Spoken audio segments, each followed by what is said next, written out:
सोचकर देखो कैसा लगेगा कि अगर एक गांव के अंदर दीवार के ऊपर एक मैसेज लिखा हुआ मिलता है और अगले दिन उसी मैसेज से रिलेटेड लोग मरे हुए पाए जाते हैं। तो इसी कॉन्सेप्ट के ऊपर बेस्ड आज मैं एक्सप्लेन करूंगा हाल ही में ही रिलीज हुई एक Telugu psychological mystery thriller movie को, जिसका नाम है मंगलवारम। इस मूवी की IMDb रेटिंग है 7.1 स्टार्स आउट ऑफ 10, जिसको अजय भूपति ने डायरेक्ट किया है। मूवी काफी इंटरेस्टिंग है, काफी बढ़िया है, आपको देखने में मजा आ जाएगा। मेरे लिए पर्सनली ये इस साल की best psychological mystery thriller movie है, तो इसी से आप अंदाजा लगा सकते हो कि ये कितनी बढ़िया होगी। हो सकता है स्टार्टिंग में आपको थोड़ा सा बोर करेगी, लेकिन एंड में जो ट्विस्ट पे ट्विस्ट होते हैं ना, वो बहुत ही बढ़िया हैं। तो चलिए अब बिना किसी देरी के चलते हैं सीधा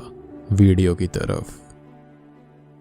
तो मूवी शुरू होती है महालक्ष्मीपुर गांव, या फिर हिंदी में कहें तो लक्ष्मीपुर गांव के अंदर दो बच्चों को दिखाते हुए, जिनके नाम रवि और शैलू हैं, जो कि खेलते हुए घर जा रहे थे। वो दोनों एक दूसरे के बहुत ही अच्छे दोस्त हैं और सुख दुख के साथी भी हैं। जहां पर रवि की माँ अब इस दुनिया में नहीं रही, जो कि अपने पिता के साथ ही रहता है, जहां पर उसके पिता एक रूड टाइप के फादर हैं और माँ की ममता के बगैर एक बच्चा प्यार से वंचित रह ही जाता है। वहीं दूसरी तरफ शैलू की भी माँ अब इस दुनिया में नहीं है, जिसके पिता ने दूसरी शादी कर ली है, जो कि अपनी नई वाइफ के साथ में दूसरे गांव में रहता है। वहीं शैलू यहाँ पर अपनी नानी के साथ रहती है। खैर अब रवि और शैलू आखिरी दिन गांव के मेले में गए थे, जहां पर उन्होंने 7 फोटो निकलवाई थी। और रवि कहता है कि शैलू ने काजल नहीं लगाया है तो वो अच्छी नहीं लग रही, जिस पर वो कहती है कि उसके पास काजल खत्म हो गया था, जिस पर वो बताता है कि उसे पता था कि ऐसा होगा, इसलिए वो रात को महालक्ष्मी के मंदिर में गया था, जहां पर वो दीवार पर लगी हुई कालिक को लेकर आया है और उसने नारियल तेल मिलाकर ये काजल बना दिया, जिससे कि शैलू बहुत ही ज्यादा खुश हो जाती है और पूछती है कि रात को उसे डर नहीं लगा, जिस पर वो कहता है कि डर तो लगा था, लेकिन शैलू के लिए, उसकी खुशी के लिए वो कुछ भी कर सकता है। खैर वो दोनों अपने घर के लिए जाने लगते हैं, लेकिन रास्ते में उन्हें कुएं के अंदर एक कुत्ते का बच्चा फंसा हुआ मिलता है और उसको देखकर उन दोनों का मन पिघल जाता है, जो कि उसे जैसे तैसे कर बचाकर बाहर निकाल लेते हैं और शैलू उसे अपने घर पर ले आती है। अब यहाँ शैलू की नानी के घर पर उसके पिता अपनी बीवी और बच्चे के साथ आए हुए थे, जो कि असल में अपनी बीवी के इशारों पर ही चलता है और उसी ने उन्हें शैलू को यहाँ पर छोड़कर दूसरे गाँव में रहने के लिए कहा था। साथ ही साथ शैलू के पिता को भी उससे ज्यादा प्यार नहीं था। अब वो लोग यहाँ पर असल में शैलू की नानी से उनकी बेटी यानी कि शैलू की माँ की जमीन बेचने की बात करने आए थे, जिस पर नानी साफ मना कर देती है, एज उनकी बेटी ने वो जमीन शैलू के लिए, उसके भविष्य के लिए छोड़ी थी और वो जमीन वो शैलू को ही देगी, जिस पर वो उसे फोर्स करते हैं, लेकिन वो जमीन बेचने से मना कर देती है। एनीवेज अब शैलू के पिता गुस्सा होकर वहां से चले जाते हैं और शैलू का उनके साथ जाने का बहुत मन था, जिसका दिल टूट जाता है और वो गम का घूंट पीकर रह जाती है, जिसे उसकी नानी संभालती है। वो अपने पिता से काफी प्यार करती थी, लेकिन उसके पिता उससे बिल्कुल भी प्यार नहीं करते थे। खैर वो महालक्ष्मी जी के मंदिर भी जाती है, जहाँ पर उसको रवि मिलता है, जो कि उसे दिलासा देता है और संभालता है और उसके साथ मंदिर के दिए को भी जलाता है। लेकिन तभी उसके पिता वहाँ पर आ जाते हैं, जिसने कि उसे बीड़ी लेने के लिए भेजा हुआ था और वो उस पर गुस्सा करता है, जिससे नाराज होकर रवि घर चला जाता है। अब इसके बाद शैलू भी अपने घर आ जाती है और अगले ही सीन में एक सुबह जब उसकी नानी उसके रूम में जाती है तो वो परेशान बैठी हुई थी, क्योंकि उसके पहले पीरियड्स आ चुके थे और वो बहुत ही ज्यादा टेंशन में हो जाती है और उसके फादर को भी कॉल करती है कि वो लोग यहाँ पर आ जाएं, क्योंकि उनको कुछ भी समझ में नहीं आ रहा है कि क्या करना है। लेकिन पिता तो पिता थे और वो भी बहुत ही बुरा था, तो वो सीधा मना कर देता है कि वो वहाँ पर नहीं आएगा और अब नानी ही शैलू को संभालती है, उसको समझाती है कि वो परेशान ना हो और दर्द को झेल ले, क्योंकि ये फीमेल्स की जिंदगी का एक हिस्सा है, जिसको वो कर्स या फिर क्योर कुछ भी मान सकती है। ये सब उनके लिए काफी आम सी चीज होती है। खैर अब एक रात गांव के अंदर अचानक से ही हड़कंप मच जाता है, क्योंकि रवि और उसके पिता के घर के अंदर आग लग गई थी, जिसके चलते वो दोनों ही जलकर मारे जाते हैं, जिससे शैलू बहुत दुखी होती है, क्योंकि कहने को अपने और सुख दुख के साथ ही दर्द समझने वाले उसके 2 ही लोग थे, एक उसकी नानी और एक रवि, जो कि अब खत्म हो चुका था, जिससे कि वो बहुत टूट जाती है। खैर मूवी 10 साल बाद 8 अक्टूबर मंगलवारम की रात 1:16 पर दिखाई जाती है, जहां पर हम एक डॉग को यहां से वहां भागते हुए देखते हैं और हमारा हॉरर हार्ट इतना तो समझ जाता है कि शायद कोई ईविल गांव के अंदर लर्क कर रहा है, क्योंकि तभी हम एक ट्रेडिशनल ड्रेस्ड घुंघरू पहने हुए एक औरत को देख पाते हैं, जो कि किसी पूजा की तैयारी कर रही थी, जिसने कि अपने दोनों हाथों और सर पर आग रखी हुई थी, जो कि यहाँ वहाँ भाग रही है। अब इसके बाद में सुबह हम गांव के कुछ लोगों को देख पाते हैं जो कि एक दीवार के सामने खड़े हुए थे जिस पर कुछ लिखा हुआ था। और अब गांव के 2 और लोग काशी और पुल्ली वहां पर आते हैं जो कि दोस्त हैं, और पुल्ली यहाँ पर देख नहीं सकता जिसको काशी आंखों देखी बताता रहता है। खैर अब दीवार के ऊपर ये लिखा हुआ था कि पिछली गली की श्यामला के पति मची राजू छोटे प्रताप राजू के बगल वाले घर के डैनियल की बीवी मैरी के बीच में नाजायज संबंध है और गांव वालों को बड़ा दिल करके समझने की प्रार्थना है। खैर अब तभी डैनियल भी वहां पर आता है जो कि रात भर से खेत पर पानी दे रहा था, जिसे काशी दीवार पर लिखी हुई बात के बारे में बताता है और अब वो गुस्से में अपनी बीवी को कन्फ्रंट करने घर जाने लगता है।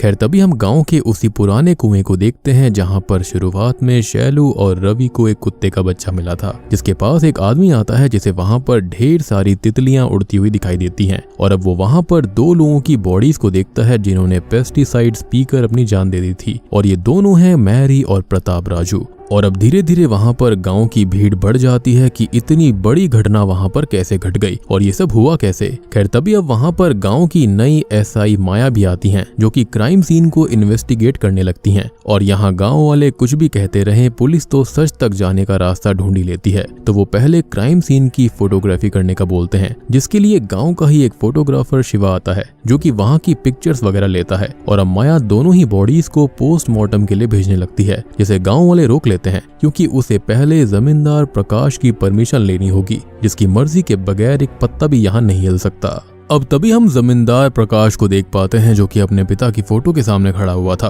और उन्हें नमन करता है और फिर अचानक से ही उसके ऊपर चप्पल मारने लगता है, क्योंकि वो एक बहुत ही भले आदमी हुआ करते थे जिन्होंने गांव की सेवा में काफी कुछ दान में दे दिया था और प्रकाश के लिए बस ये घर और एक खटारा सी कार छोड़ी है जिस पर वो उनसे रूठा हुआ है और उनसे नफरत करता है, इसलिए हमेशा उनको खरी खोटी सुनाता रहता है। अब तभी उसकी वाइफ राजेश्वरी आरती की थाली लेकर आती है, लेकिन वो एक बहुत ही बड़ा नास्तिक भी है जो कि भगवान में जरा भी यकीन नहीं करता। साथ ही साथ वो काफी रूड, एरोगेंट और नशेड़ी टाइप का इंसान है। खैर वो क्राइम सीन पर आता है, सब कुछ देखता है और तभी माया उससे बात करती है कि उन्हें बॉडीज को पोस्टमार्टम के लिए भेजना होगा, इस पर वो साफ इनकार करते हुए ये कहता है कि ये एक सीधा साधा केस है, इन दोनों का चक्कर चल रहा था, किसी को वो पता चल गया होगा और उसने दीवार पर ये सब लिख दिया और शर्म के मारे दोनों ने पेस्टिसाइड्स पीकर अपनी जान दे दी, ये कोई मर्डर का एंगल है ही नहीं और यही लिखकर केस को क्लोज कर दिया जाए। और अब वो वहां से चला जाता है, यानी कि यहाँ पर वो अपनी नवाबी दिखा रहा था। खैर तभी मैरी की बॉडी को बैरी कर दिया जाता है, वहीं प्रताप राजू की बॉडी का अंतिम संस्कार किया जाता है और तभी हम किसी व्यक्ति को महालक्ष्मी माता का मुखौटा लगाए हुए उसकी चिता के पास खड़ा हुआ देख पाते हैं।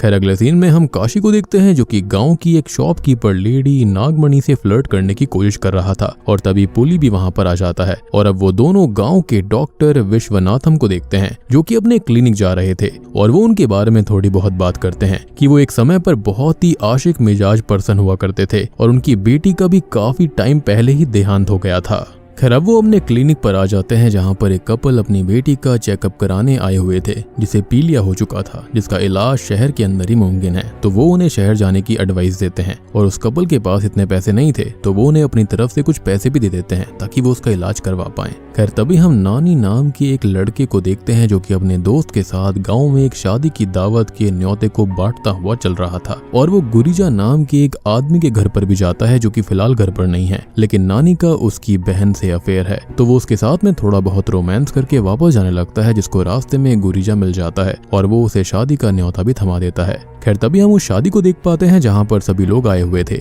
और गुरिजा अपने दोस्तों के साथ वाशु के बारे में ही बात कर रहा होता है कि उसी ने दीवार पर वो बात लिखी होगी और कभी गांव के मेले में वो लड़ाई भी किया करता था जिससे गांव का मेला लगना ही रुक गया था। अब नानी जो कि वाशु का बहुत ही अच्छा दोस्त है जो कि उसे ये बात बता देता है और अब वाशु गुरिजा से लड़ाई करने लगता है और एक एक करके यहाँ पर सभी लोग एक दूसरे से लड़ने लगते हैं, छोटी छोटी बात पर हाथापाई हो जाती है। खैर अब इसी बीच राजेश्वरी वहां पर आ जाती है और जमींदार के डर से लड़ाई रुक जाती है, लेकिन उसके जाते ही सब फिर से लड़ना शुरू कर देते हैं और गांव के बड़े बुजुर्ग उन्हें जैसे तैसे रोकते हैं। खैर इसके बाद में हमें गांव के पंडित को दिखाया जाता है जहां पर उसकी बीवी गांव के मेले के बारे में बात करती है जो कि 2 साल से नहीं लग रहा था और पंडित ये बोलता है कि वो जमींदार से इसके बारे में बात करेगा। खैर अब वो जमींदार के पास जाता है, उससे मेला लगाने की बात करता है, चंदा मांगता है ताकि मंदिर की पेंटिंग वगैरह हो पाए, लेकिन जमींदार उसे खरी खोटी सुनाकर भगा देता है। हालांकि राजेश्वरी उसे रोककर कुछ पैसे देती है जिसे वो मेले के बारे में बात बताता है कि सोमवार रात को मेला शुरू हो जाएगा और मंगलवार रात को अखंड ज्योति जलाकर पूजा संपन्न की जाएगी, क्योंकि महालक्ष्मी माता का पसंदीदा दिन मंगलवार ही है। खैर तभी प्रकाश राजेश्वरी के ऊपर काफी गुस्सा करता है कि उसने पंडित को पैसे क्यों दिए, जिस पर वो ये कहती है कि इस परिवार का सम्मान है जिसे उन्हें कायम रखना होगा और इसलिए उसने पैसे दिए हैं। खैर इसी बीच हम माया को देख पाते हैं जो कि कहीं जा रही थी और कांस्टेबल से इस केस के बारे में ही बातचीत कर रही थी कि तभी उसे केले के खेत के अंदर वही मास्क पहना हुआ व्यक्ति दिखाई देता है, लेकिन सडनली वो गायब हो जाता है और कांस्टेबल उसे माया का वहम बताता है। खैर अब हम मेले को देख पाते हैं जहाँ पर पूरा गांव आया हुआ था। सभी लोग नाच गाना करते हुए जश्न मनाते हैं और वहीं दूसरी ओर वो मास्क पहना हुआ व्यक्ति अकेले ही नाच रहा था, जश्न मना रहा था, रिचुअल्स कर रहा था और यहाँ मंदिर की अखंड ज्योति जलाई जाती है, जिसके बाद वो भी थम जाता है। खैर अब रात के समय हमें सेम ट्रेडिशनल ड्रेस के अंदर पूजन के लिए तैयार उस लेडी को आग लेकर भागता हुआ दिखाया जाता है। वहां पर वो डॉग भी यहाँ वहां भाग रहा था। खैर अब अगले दिन गांव के लोगों को दीवार के ऊपर एक और मैसेज लिखा हुआ मिलता है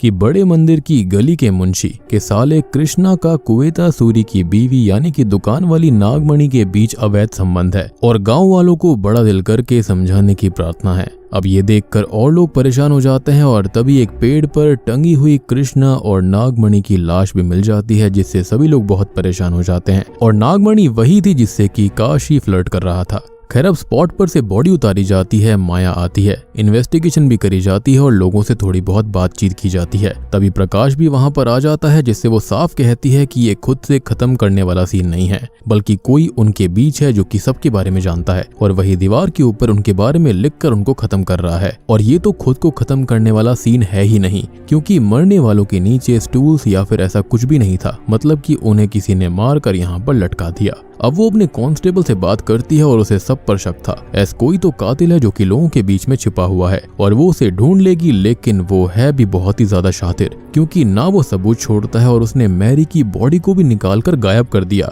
हालांकि नागमणि और कृष्णा की बॉडी उनके पास है जो कि फॉरेंसिक के पास भेज दी जाती है। तभी हम गांव के लोगों को देखते हैं जो कि एक पंचायत रखते हैं, जहां पर मुखिया जी और बाकी लोग यही बात कर रहे थे कि ये सब हो क्या रहा था और कैसे हो रहा है, लोग मर कैसे रहे हैं। सबसे बड़ी बात कि वो खुद से ही मर रहे हैं, जिनके अफेयर्स के बारे में कोई दीवार पर लिख कर चला जाता है और उन्हें उसको ढूंढना ही पड़ेगा। खैर अब गांव के पंडित भी बोलते हैं कि ये सारी मौतें महालक्ष्मी के पसंदीदा दिन यानी कि मंगलवार को ही हो रही हैं और जमींदार के दादाजी के समय भी ऐसा ही कुछ हुआ था, कुछ लोग खून की उल्टी करके मर रहे थे। तब उन्होंने एक बड़ी पूजा करवा कर देवी के रौद्र रूप को शांत करके उनके सौम्य रूप को मंदिर में स्थापित किया था और अभी वही करना होगा, लेकिन कुछ लोग इससे भी डिसएग्री करते हैं। साथ ही साथ हम जानते हैं कि यहाँ पर जो मुखिया है वो तो ऑलरेडी यहाँ पर नास्तिक था। खैर वहीं पर कुछ लोग इस पॉइंट को नोट भी करते हैं एज इवेंचुअली सब मर तो मंगलवार के दिन ही रहे थे। खैर अब वहां से कांस्टेबल गुजर रहा होता है जो कि उनसे ये कहता है कि एसआई असली कल्प्रिट को ढूंढ लेगी और उसको कड़ी सजा देगी, जिसके लिए उसे पूरे गांव पर शक है। हालांकि यहाँ पर सभी लोगों को उसके ऊपर शक था, क्योंकि जब से वो आई है तब से ये सब हो रहा था।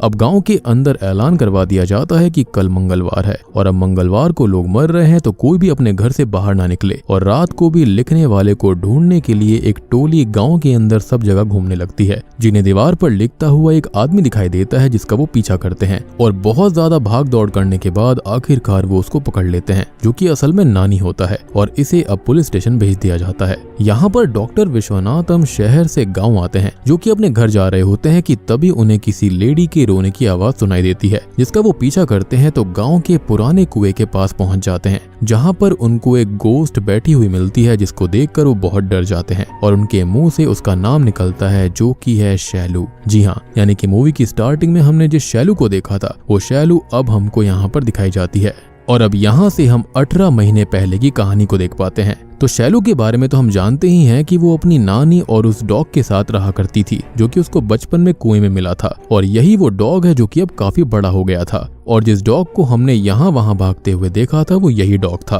खैर हम ये देखते हैं कि शैलू बड़ी हो चुकी है और कॉलेज पढ़ने जाती है, जहाँ पर उसकी मुलाकात मदन नाम के एक प्रोफेसर से होती है, जिसको वो मन ही मन चाहने लगती है और उनके बारे में ही सोचने लगती है। खैर अब शैलू को एक अजीब तरह की प्रॉब्लम है, जिसके अंदर उसे दौरे पड़ते हैं, उसका शरीर कांपने लगता है, तड़पने लगता है, उसकी नसें तेज हो जाती हैं और उसे विजन्स में ढेर सारी बटरफ्लाईज उड़ती हुई दिखाई देती हैं, लेकिन जैसे तैसे वो खुद को नॉर्मल करती है। खैर अब एक दिन वो प्रोफेसर मदन के घर पर जाती है उसे खीर खिलाने और आज बारिश भी हो रही होती है तो वो उससे थोड़ी बहुत बात करता है, उसे रोमियो और जूलियट की कहानी सुनाता है और वो एक दूसरे को काफी पसंद करते हैं, इंटीमेट हो जाते हैं और अब वो एक दूसरे से प्यार करने लगते हैं और काफी समय साथ रहते हैं और एक दूसरे का ख्याल भी रखते हैं। अब ऐसे ही हंसी खुशी दिन बीत रहे होते हैं और शैलू दिखने में काफी सुंदर होती है तो गाँव के बाकी लोग भी उसके आगे पीछे घूमते रहते। अब एक दिन वो ये नोटिस करती है कि मदन कॉलेज नहीं आया, वो घर पर भी नहीं मिलता जहाँ पर ताला लगा हुआ था और अब वो कुछ दिन बाद कॉलेज आता है अपनी बीवी के साथ, जिसके साथ वो 3 साल से रिलेशनशिप में था और रिसेंटली ही उसने शादी कर ली और ये सारी बातें उसने शैलू को नहीं बताई थी, यानी कि वो उसको धोखा दे रहा था। अल्टीमेटली उसने अपनी वाइफ पर भी चीट ही किया। अब ये देखकर शैलू पर पहला दुखों का पहाड़ टूट पड़ता है और वो मदन से बात करने की कोशिश भी करती है, लेकिन वो उसकी इंसल्ट कर देता है और ऐसे ऐसे शब्द बोल देता है जिससे कि वो काफी दुखी हो जाती है। खैर अब ये दुख तो उसके मन में था ही और जब वो घर पर आती है तो दूसरा दुख उसके ही इंतजार में बैठा हुआ था, क्योंकि अब दुखों का दूसरा पहाड़ उसके ऊपर टूटता है, क्योंकि उसकी नानी अब इस दुनिया में नहीं रही थी। वो काफी टूट जाती है, जिसे उसने चाहा वो धोखा देकर चला गया। जो उसको चाहते थे वो अब खत्म हो चुके हैं और उसके पिता को भी उससे कोई मतलब नहीं है, जो कि अभी भी जमीन के पीछे ही पड़े हुए हैं। तो वो उनके मुंह पर जमीन के कागज फेंक कर घर से भगा देती है और वो रिश्ता तोड़कर उस पर गुस्सा करके वहां से चले जाते हैं। अब शैलू काफी डिप्रेशन में रहने लगी थी। वो कभी भी रोने लगती, चीखने लगती, चिल्लाने लगती और हर वक्त मदन को याद करती रहती। साथ ही साथ वो दौरे उसे हमेशा पड़ते रहते थे, जो कि बहुत ही ज्यादा बढ़ते चले जाते हैं। खैर अब ऐसे ही एक दिन वो अकेले गुमसुम बैठी हुई थी, जिसके पास गांव का ही एक लड़का आता है जिसे उसके अंदर मदन दिखाई देता है और अब वो उसके साथ इंटीमेट होने लगती है। खैर अब इसी तरह से ये सिलसिला शुरू हो जाता है, जहां पर वो दौरे से बेसुध सी हो जाया करती थी और जब वो होश में आती तो वो किसी न किसी के साथ इंटीमेट होती हुई खुद को पाया करती थी, जिससे वो बहुत ही ज्यादा परेशान हो जाती है, क्योंकि वो ये करना नहीं चाहती थी लेकिन ऐसा हो रहा था। उसको कोई भी अंदाजा नहीं होता कि वो किसके साथ इंटीमेट हो रही है। खैर अब उसके पास कुछ भी नहीं बचा हुआ था तो वो एक लकड़ी की फैक्ट्री के अंदर ही काम करने लगती है, जिससे उसके रोज वाले खर्चे पूरे हो जाएं। खैर अब गांव के अंदर लोग उसको गलत नजरों से भी देखने लगे थे। साथ ही साथ यहाँ पर वो जिसके साथ भी इंटीमेट हुआ करती उसके बारे में चर्चा भी होने लगी थी कि वो एक गंदी लड़की है। अब इसके बाद एक दिन वो बस से कहीं जा रही होती है और एक लड़का उसके बगल में बैठा हुआ था, जो कि बस के झटकों से उससे टकरा जाता है और अब वो दौरे जैसी स्टेट में जाने लगती है और अजीब तरह से एक्साइटेड होने लगती है और खुद को ठीक करने के लिए वो अपने हाथ में बंधी हुई एक इलास्टिक बैंड को खींचकर खुद के ऊपर ही मारती है ताकि वो नॉर्मल हो सके। और उसके हाथ पर हम बनी हुई चोटों के निशान से ये समझ पाते हैं कि अक्सर उसे अपनी स्टेट से खुद को बाहर लाने के लिए खुद को हर्ट करना पड़ता है। खैर अब एक दिन फैक्ट्री का मालिक अपने कुछ दोस्तों को लाता है, जिन्हें कि वो शैलू के पास इंटीमेट होने के लिए भेज देता है, क्योंकि उसके बारे में ऐसी बातें फैल चुकी थी। लेकिन वो लोग ये नहीं जानते थे कि वो जानबूझकर ऐसा नहीं करती है, तो वो इसके लिए साफ मना कर देती है। उन्हें थप्पड़ भी मार देती है, जिस पर गुस्सा होकर चोरी का इल्जाम लगाकर और बेइज्जती करवा कर उसका मालिक वहां से उसे काम से निकलवा देता है। खैर अब शैलू इन सब चीजों से बहुत ही ज्यादा परेशान हो गई थी और वो अपनी जान देने का फैसला कर लेती है, लेकिन वो ऐसा भी नहीं कर पाती। खैर अब शैलू अपने घर आ जाती है, जहाँ पर वो गांव के एक लड़के को बुलाती है और उससे खुद को बहुत पिटवाती है और जब वो उसके साथ इंटीमेट होने आता है तो वो बहुत जोर जोर से चिल्लाती है, जिससे वो वहां से डरकर भाग जाता है। अब अपनी कंडीशन पर परेशान होकर वो टूट जाती है और रोने लगती है, जिसको वही तितलियां सब जगह दिखाई देने लगती हैं। और अब ये सब काफी फ्रिक्वेंटली होने लगा था कि उसको दौरा पड़ता, वो एक्साइटेड होती और किसी के भी साथ इंटीमेट हो जाती और अब उसके बारे में गांव में और गलत बातें फैलने लगती हैं। खैर अब एक दिन वो काफी अच्छे से तैयार होती है, लेकिन तभी गांव के कुछ लोग जैसे कि प्रताप राजू,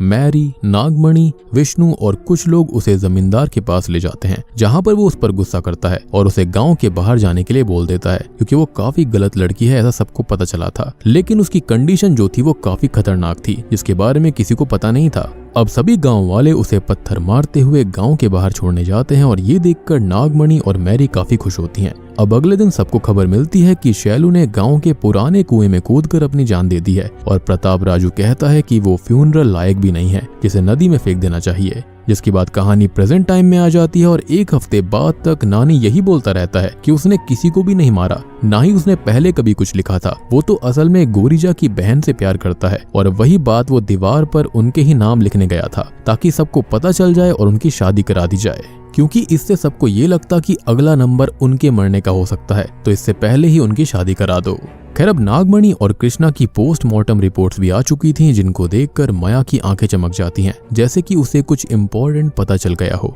और कांस्टेबल उसको ये बताता है कि पूरे गांव के अंदर डर का माहौल बन चुका है जब से डॉक्टर विश्वनाथम ने डायन को देखा है। खैर अब गांव में लोग बात करते हैं कि दीवार पर लिखने वाला नानी नहीं है, और पहले सोमवार जो गांव के अंदर की दीवार पर वो सब लिखा हुआ मिला था, लेकिन अगले मंगलवार को बाहर की साइड मिला था। तो अब यहाँ पर सभी लोग टोली बनाते हैं जो कि अंदर बाहर दोनों जगह ढूंढकर उस लिखने वाले को ढूंढ निकालेंगे। यानी कि यहाँ पर खाली पुलिस पे ये लोग केस नहीं छोड़ रहे थे, खुद भी यहाँ पर काफी सारी मेहनत कर रहे थे। खैर अब सभी लोग यहाँ वहाँ ढूंढते हैं और हम तभी उस ट्रेडिशनल ड्रेस में लेडी को भी देख पाते हैं। तो यहाँ पर ये कोई और नहीं बल्कि ये असल में पंडित की वाइफ है, जो कि गांव की भलाई के लिए हर मंगलवार को ये रिचुअल करती है, क्योंकि यही दिन महालक्ष्मी का मनपसंद होता है। और ये रिचुअल सबकी नजर से छुपकर आग के साथ गांव के चक्कर लगाने पर किया जाता है। खैर इसी बीच एक आदमी को माता का रौद्र रूप दिखाई देता है, जिससे वो डर जाता है और सभी लोग ये उसका वहम समझते हैं। और अब यहाँ पर हम उस डॉग को कैसे भूल सकते हैं, जो कि असल में शैलू का ही डॉग है, जो कि यहाँ वहाँ भाग रहा है। लेकिन वो किसके पीछे भाग रहा है? किसी ईविल के पीछे, या फिर उस ईविल के साथ,